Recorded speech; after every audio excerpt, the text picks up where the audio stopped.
Prêt pour l'impact, c'est la question que je pose chaque jour à une personnalité qui compte dans notre économie. Je reçois aujourd'hui Cécile de Normandie. Bonjour, bienvenue. Bonjour. Vous êtes la déléguée générale de PE, Entreprise pour l'environnement. C'est quoi EPE? Ça existe depuis combien de temps? Qui vous représentez? Alors, EPE, c'est une association qui rassemble une soixantaine de grandes entreprises françaises qui sont engagées sur les sujets de l'environnement.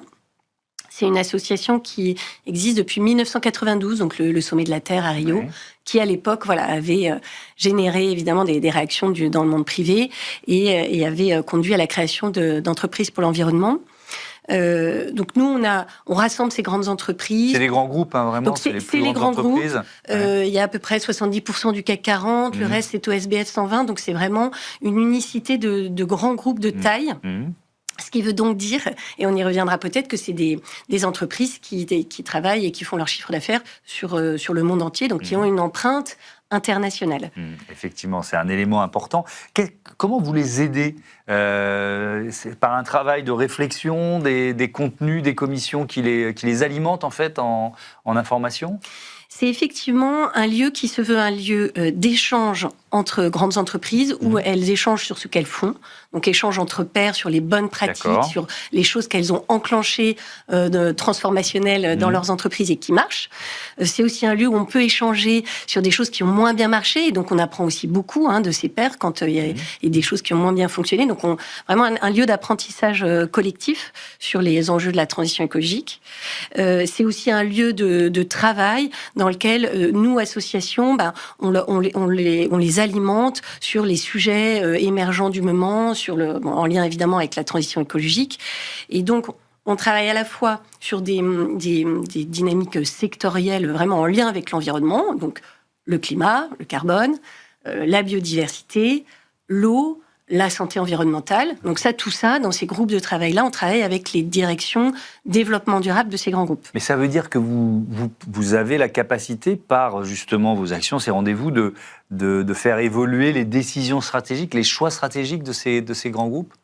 Et notamment pardon, moi je suis toujours frappé par les bonnes pratiques, c'est-à-dire de se dire, ok, j'ai tel chef d'entreprise ou tel directeur ou directrice développement durable qui me dit, tiens, ça marche, ça accélère la prise de décision. Une particularité d'EPE, c'est que c'est une association qui a aussi pour vocation d'impliquer les dirigeants de ces grandes entreprises, à la fois parce que certains sont impliqués dans la gouvernance de l'association, et donc ça veut dire quelque chose quand même, quand un dirigeant s'implique dans la gouvernance d'une association qui s'appelle Entreprise pour l'environnement. Et effectivement, ça peut donner lieu à des sources d'inspiration qui parfois se concrétisent vraiment dans la vraie vie. Je vous prends un exemple très pratico-pratique sur lequel on travaille en ce moment. C'est l'exemple des vêtements professionnels de travail en lin. Donc, dans les grandes entreprises ont toutes des vêtements de travail professionnels qui, en général, sont en coton.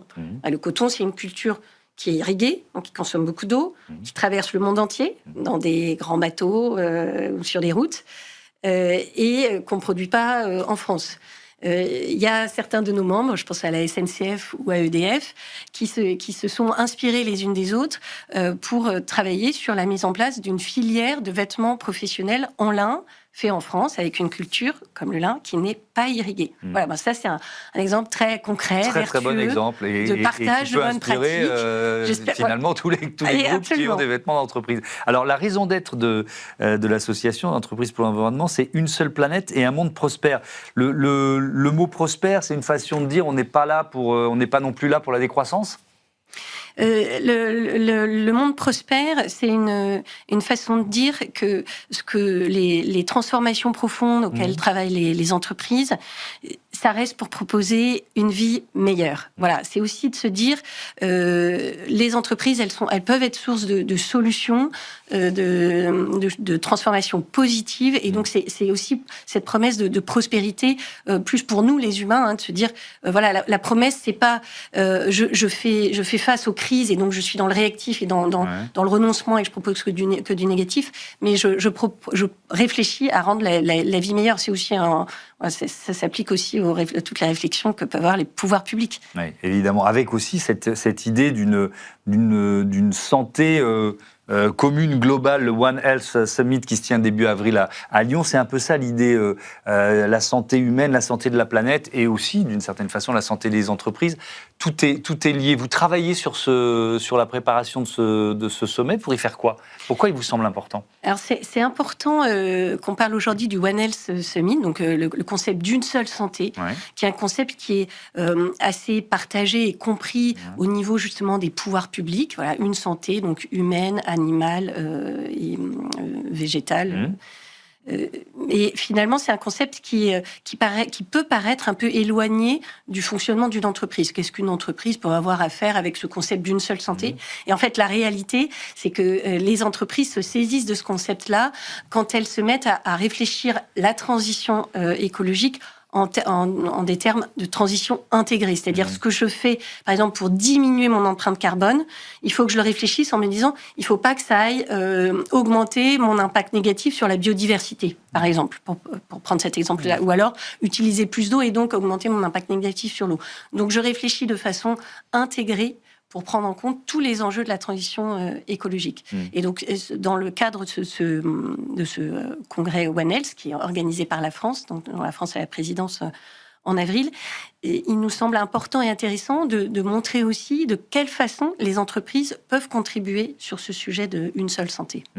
Je voudrais qu'on parle un peu de ce contexte, effectivement, géopolitique et économique. On reviendra au backlash dans un instant, mais il y a d'abord ce contexte géopolitique est-ce qu'il faut employer le terme choc pétrolier? Il y a eu tout un débat cette semaine autour des propos du ministre de l'économie, mais ce qui est sûr, c'est qu'il y a un risque de ralentissement de l'économie. Est-ce que c'est forcément une mauvaise nouvelle, ou est-ce que ça peut aussi être un accélérateur de changement, une crise comme celle qu'on est en train de vivre, une crise énergétique?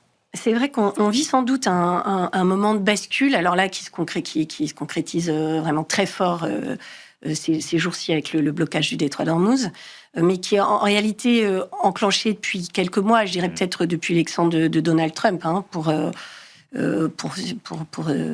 trouver une date de début à cette bascule. Depuis 2015, depuis l'accord de Paris, les entreprises, elles sont engagées dans la transition écologique pour des questions climatiques. Depuis peu, le contexte géopolitique qui s'impose fait que pour beaucoup d'entreprises, on s'engage dans la transition écologique aussi pour des questions de souveraineté, c'est-à-dire je dépends d'une énergie carbonée qui ne passe plus par le détroit d'Ormuz, donc je suis obligée de décarboner mon entreprise, mes usines, donc aller vers de l'électrification propre. Donc, alors chez nous en France, quand on électrifie, on a de la chance. On a de la chance. C'est une électricité décarbonée, mais ça passe aussi par des énergies renouvelables.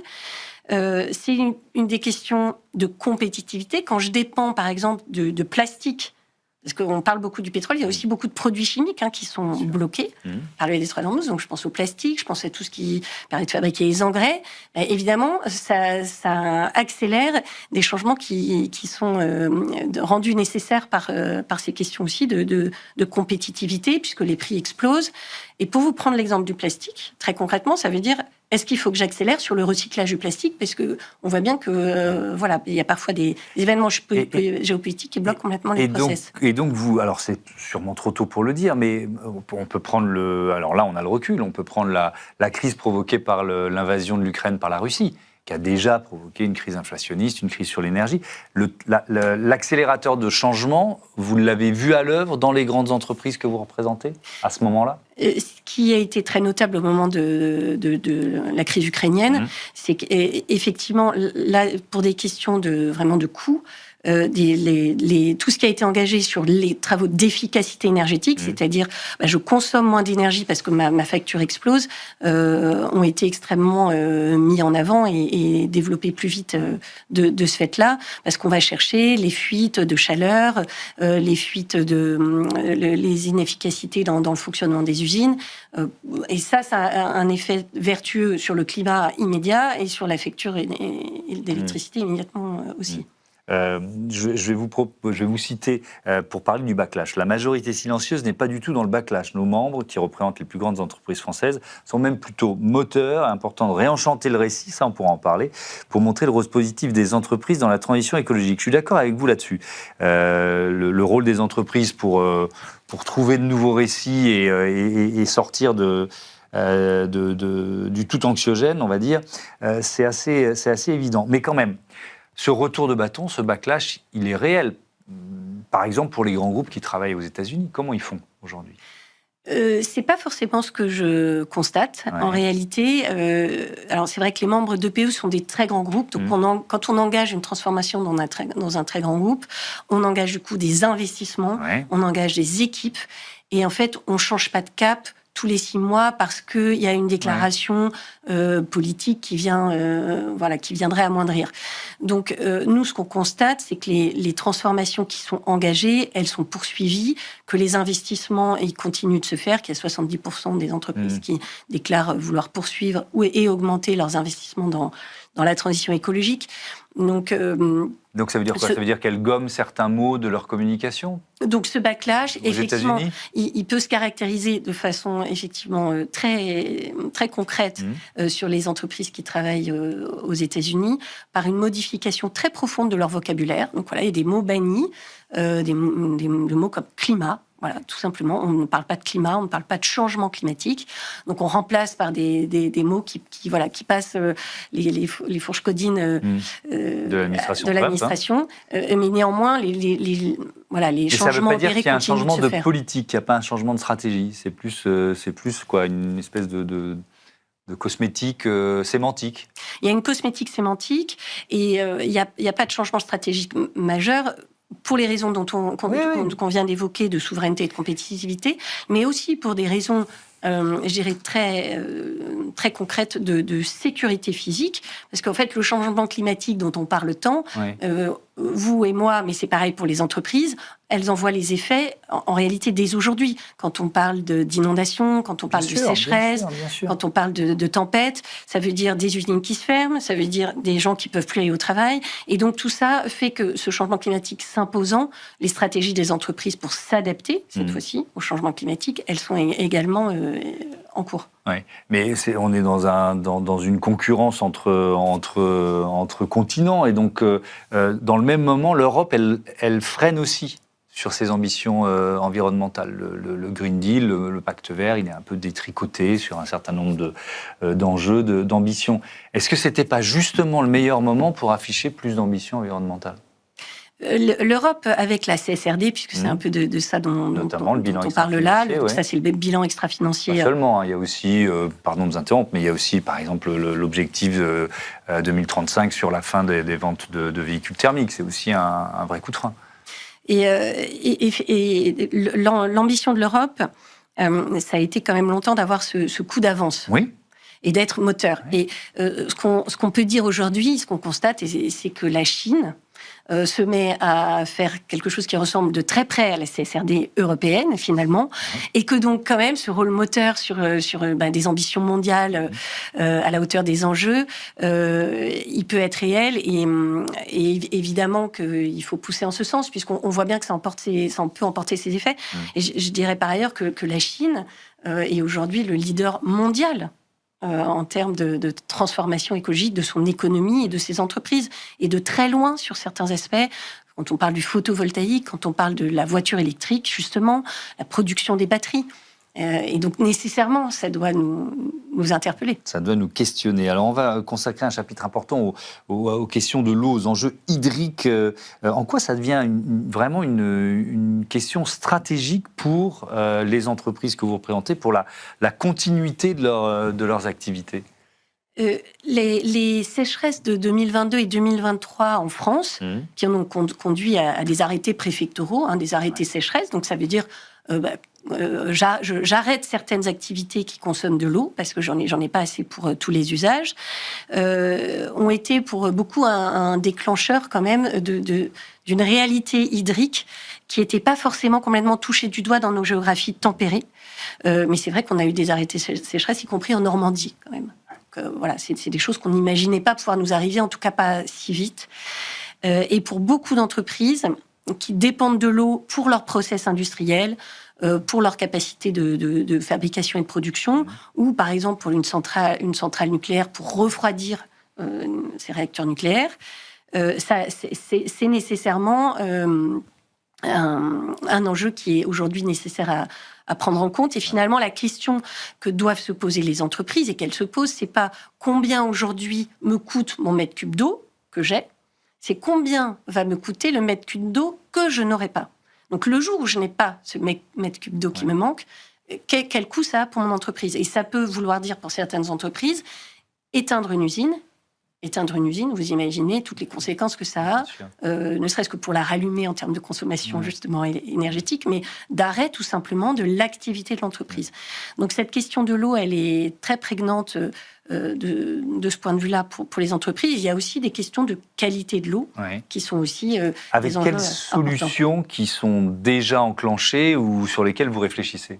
Il y a des solutions technologiques qui sont déjà existantes ou à l'étude de sobriété d'utilisation de l'eau. Je pense notamment à des solutions de réutilisation en circuit fermé de l'eau dont l'entreprise, dont l'usine a besoin. Ça, c'est des innovations technologiques. S'inspirer de ce que font nos voisins des pays du sud de l'Europe, notamment. Absolument. L'Espagne étant déjà confrontée à une crise majeure hydrique, qui sont effectivement très avancés sur ces technologies-là. Et on a en France, par ailleurs, des champions de l'eau qui ont des tas de solutions technologiques à apporter. Et il y a aussi une réflexion à avoir sur comment je finance ces transformations-là, donc toute une réflexion intéressante et importante que mène le secteur bancaire en France. Alors, il y a une tradition dans cette émission, l'invité du Grand Entretien pose une question à celui ou celle qui va lui succéder. La semaine dernière, c'était Véronique Faujour, qui est la secrétaire générale de Crédit Agricole SA. Elle est également déléguée générale de la fondation Grameen Crédit Agricole. On l'écoute. Bonjour Cécile, j'ai une question à te poser. Pourquoi est-il important d'intégrer la dimension sociale dans la transition écologique ? Merci pour cette question fondamentale qui est au cœur des enjeux et de la réussite d'un projet de société qui fonctionne. La transition écologique est un facteur d'exclusion supplémentaire. Et ça, c'est important de le dire, de s'en rendre compte. C'est plus difficile de passer d'une voiture diesel à une voiture électrique quand on est dans une situation d'exclusion de la société. C'est plus difficile de manger bio. C'est plus difficile d'isoler son logement et de ne pas subir les fortes chaleurs. Donc la dimension sociale et la notion de transition juste, elle est fondamentale pour que ce projet de société il puisse avancer. Les entreprises, elles ont un rôle dans cette transition juste. C'est évidemment un rôle partagé avec les pouvoirs publics, c'est indéniable. C'est peut-être d'abord les pouvoirs publics au niveau français et européen d'ailleurs qui ont tardé, je ne dis pas qu'ils ne le font pas, tardé à intégrer cette dimension sociale aux enjeux environnementaux. C'est indéniablement eux qui peuvent donner des impulsions très fortes. Néanmoins, les entreprises, elles ont aussi un rôle à jouer parce que déjà une entreprise, c'est des salariés. Alors chez EPE, avec des grandes entreprises, c'est des millions de salariés dans le monde qui sont en fait concernés, chacun à son niveau un acteur de changement potentiel. Qui sont des acteurs de changement ou des acteurs qui subissent le changement. Et donc l'entreprise, elle peut agir vis-à-vis de ses salariés dans la prise en compte du changement climatique, des fortes chaleurs. Par exemple, comment j'adapte les horaires de travail quand il fait très chaud. L'entreprise, elle peut aussi avoir un rôle sur la prise en compte et le développement de nouveaux parcours, de nouveaux métiers. Quand on parle de nature et donc d'espaces verts et de renaturer certaines zones abîmées, il faut des gens qui vont planter des arbres, tailler des haies, enfin tout ça. Donc ça, c'est aussi développer des filières d'insertion professionnelle sur ces secteurs-là de la société. Donc c'est développer l'insertion professionnelle, développer les nouveaux emplois, accompagner les parcours professionnels de ses propres salariés vers les nouveaux emplois. Et puis, c'est aussi être source d'inspiration et de solutions qui soient accessibles à tous dans le cadre de cette transition écologique. Dans la question de Véronique Faujour, sur cette dimension sociale, moi, j'entends aussi la question de l'acceptabilité de la transition ou de la transformation environnementale. C'est vrai que ça ne se pose pas pour tous les secteurs, mais si je pense évidemment au secteur de l'éolien, c'est une vraie question qui s'est posée, qui se pose encore. Est-ce qu'on n'a pas su trouver les mots, souvent ? Il y a une question de narratif, effectivement. Quelle histoire on raconte pour embarquer tout le monde. C'est fondamental. Il y a eu beaucoup des narratifs par la négative, des narratifs qui peuvent faire peur. Il y a un enjeu important à embarquer sur des narratifs beaucoup plus positifs et des narratifs qui disent on vit un moment de changement, on vit un moment de bascule. Très certainement, on rentre dans une nouvelle ère, finalement. Je ne sais pas comment elle s'appellera. Et cette nouvelle ère, elle peut être aussi la promesse, encore une fois, d'une vie meilleure, d'une vie avec moins de pollution de l'air, plus de nature. C'est des promesses qui peuvent aussi embarquer beaucoup plus largement.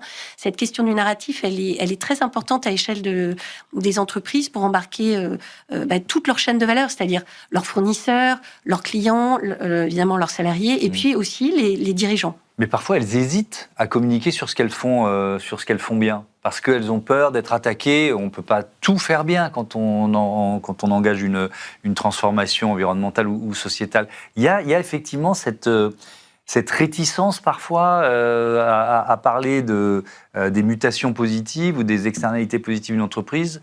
Oui, et pourquoi ? C'est vrai que l'entreprise, elle est très concentrée pour diminuer ses impacts négatifs. Diminuer son impact carbone, diminuer son impact sur la biodiversité, consommer moins d'eau. Donc tout ça, c'est évidemment fondamental. Et elles sont engagées à le faire. Elles prennent des engagements publics pour le faire. Mais elles ont peur d'être attaquées sur ce qu'elles n'ont pas encore fait si elles communiquent, c'est ça ? Et c'est vrai qu'en parallèle de ces actions-là, elles engagent évidemment des transformations qui contribuent positivement à la transition écologique. Il peut y avoir des éléments régénératifs même. Des éléments régénératifs, absolument. Ouais. Ou c'est vrai, pour prendre l'exemple du train, par exemple, une nouvelle ligne de train, ça contribue quand même à l'impact négatif carbone de l'entreprise, puisque pour construire une ligne de train, on va avoir besoin d'acier, on va couper des forêts en deux, en tout cas, donc ça va perturber les corridors des animaux qui vivent dans cette forêt, ça va détruire de la faune et de la flore, voilà. Ça a des impacts négatifs. Donc qui sont publics et qui sont mesurés, et c'est très bien. Mais c'est vrai qu'on peut aussi réfléchir en se disant, mais cette ligne de train, notamment par exemple pour prendre l'exemple du fret, combien de camions en moins sur les routes, la réalité c'est que c'est 50 fois moins d'impact carbone qu'un camion sur une route, de le mettre sur un train. 50 fois moins, c'est pas 2 fois moins. C'est de 50 tonnes, je passe à 1 tonne. Donc ça, c'est évidemment une contribution positive quelque part. Donc comment on peut en parler, comment on peut la mesurer, ce sont des sujets importants et intéressants à traiter, notamment en collectif avec les entreprises. D'ailleurs, vous travaillez là-dessus, vous avez dirigé une enquête qui révèle comment les entreprises pilotent leurs impacts environnementaux. Ça veut dire quoi ? Ça veut dire qu'il faut construire des outils justement pour évaluer cet impact et pouvoir en parler, pouvoir communiquer après ? Ce qui est intéressant à ce stade, c'est effectivement de comprendre comment les entreprises mesurent cet impact positif pour celles qui le mesurent, comment elles mesurent cette contribution positive, qu'est-ce qu'elles en font. Alors, est-ce qu'elles la communiquent à leurs financeurs ? Parce que voilà, c'est aussi une façon intéressante de regarder le sujet, c'est de voir comment les banques, les assurances peuvent être intéressées et se mobiliser sur cette question de la contribution positive, de ce qu'elles vont financer. Et donc la EPE engage effectivement tout un cycle de travail sur ce sujet-là. Ouais. Il nous reste 2 minutes 30, on va terminer par un thème important qui est l'intelligence artificielle. J'imagine que vous y réfléchissez aussi au sein de votre association. Est-ce qu'il y a une réflexion sur l'IA, alors je vais dire frugale par exemple, ou en tout cas un moyen, un levier pour réduire son impact. Parce qu'aujourd'hui, il y a une course mondiale Peut-être que cette question-là, on ne se la pose pas suffisamment. Et cette question-là, elle est centrale parce qu'en fait, la question de l'IA, ça a presque pris le pas sur toutes les autres questions. Parce que ça va très vite, parce que les enjeux sont énormes pour les entreprises de mettre en place au bon moment et aux bons endroits les bonnes technologies d'IA. Et c'est vrai que l'IA peut être extrêmement positive pour la transformation écologique parce qu'elle peut amener énormément de solutions. Je pense par exemple à la détection des fuites d'eau sur un réseau d'eau que l'IA permet de faire de façon incroyablement efficace. Mais elle a des impacts qui sont aussi extrêmement négatifs et je pense à la consommation d'énergie qui est très importante pour les data centers. Je pense à l'impact foncier parce qu'il faut mettre ces data centers sur du foncier. Et je pense à la consommation en eau, on y revient, mais pour refroidir ces systèmes-là, il faut beaucoup d'eau. Et donc la réflexion autour des impacts de l'IA, elle est centrale et elle est effectivement prise en compte par les entreprises qui s'y mettent, avec toute la difficulté aussi de bien mesurer ces impacts, d'accès à la donnée de l'impact de l'IA aujourd'hui. Mais est-ce qu'on peut le faire tout seul ? Vous voyez ce que je veux dire ? Un chef d'entreprise qui décide de parier sur une IA frugale, où est-ce qu'il la trouve ? Oui, c'est pas si simple, quoi. S'il n'y a pas un mouvement à minima français ou européen, est-ce qu'on peut y arriver ? C'est un sujet compliqué, c'est intéressant de le traiter en collectif, c'est aussi pour ça qu'on en parle chez EPE, parce que on rassemble 61 membres et ça permet de réfléchir de concert, parce que c'est un sujet qui touche les entreprises, mais qui va marcher sur trois. C'est comme un tabouret, il faut trois pieds. L'entreprise, oui, les pouvoirs publics et aussi les citoyens consommateurs. Se poser la question de est-ce qu'on a vraiment besoin d'utiliser l'IA pour cette tâche particulière. Merci beaucoup Cécile de Normandie, à bientôt sur Be Smart for Change. On passe tout de suite à notre rubrique Startup.